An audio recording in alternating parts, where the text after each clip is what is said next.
Now that's what I'm talking about, a super stiff, super strong and really light rigid fork for a mountain bike.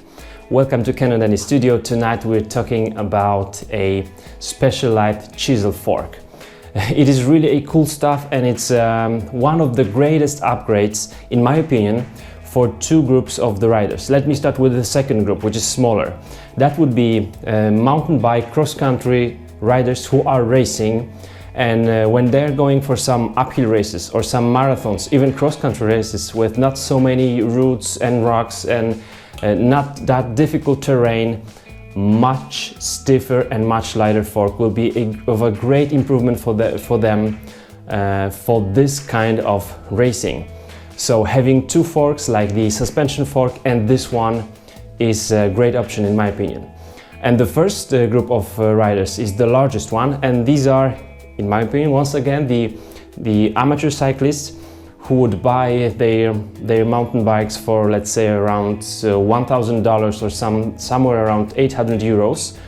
They will usually have, or most of these, they will have some so quality suspension fork, and most of these riders will not really need the fork because they are not using the suspension to the full. They are not going through some really heavy terrain. And that would be the group that would really gain a lot of riding performance and just feel on the bike when switching, upgrading to a rigid fork.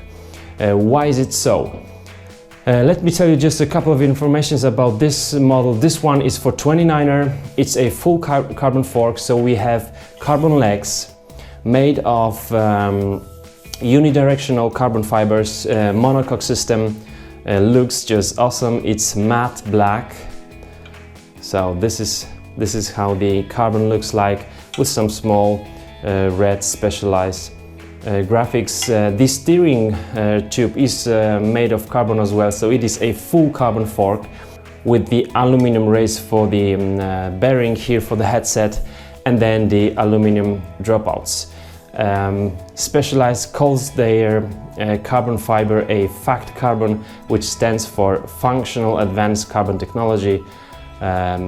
Whatever it means, you can read on their website that this is just a high quality carbon fiber, also different kind of fibers used for their frames and forks. I can really believe that. We have also a post mount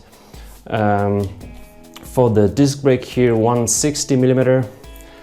And the fork, as you can see it here, with the anchor and the bolt here, weighs, on my scale, 615 grams. All right, 615 grams for 29er. This fork is super stiff. It is really super strong. The crown or what it would be here when it was a suspension fork, the crown here is really oversized. Very strong, and very important fact for this fork, it's been designed with its length and with the offset also, which is 48mm, if I remember well. So it's designed to replace a suspension fork without messing with the bike's geometry and the frame geometry. So 100% this will fit to like stump jumper and different models of Specialized, but you can also try to fit this one to your bike instead of some RockShox or any other suspension fork that you have. What will really change? If you have a bike that costs, let's say, $1,000, the fork would weigh for 29er just close to 2 kilos, and this one is 600 grams, so you are saving around 1.5 kilo on the bike.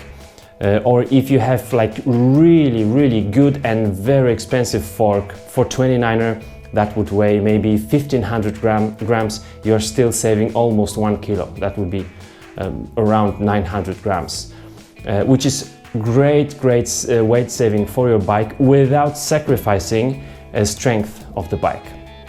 So if you have the fork in your bike that is not really like very stiff, changing it into this rigid fork will really improve your riding performance. You will feel the front wheel much better. This one is also made very good in terms of the vibration absorbing. Of course, this is a rigid fork, so you have to bear that in mind. And also, if your bike would cost, let's say, $1,000, then adding to it this fork will be quite costly. So this is kind of the disadvantage of trying to buy this model. It is quite expensive, but in my opinion, it's really worth buying, because you're really upgrading your bike, and also you're simplifying things for you. So that's what I wanted to tell you about this fork. Definitely those racing people, riders, who don't go so often through some difficult terrain will really like this one. It's really strong, it looks cool, and I'm trying to find the way to assemble a rigid fork to my Cannondale Killer as well. Maybe I'll be able to make a rigid fork out of this Hedgehog, but we're gonna be covering this topic just in the future. So thanks for watching, guys, thanks for your support, and we'll see you soon in another episode. Bye bye.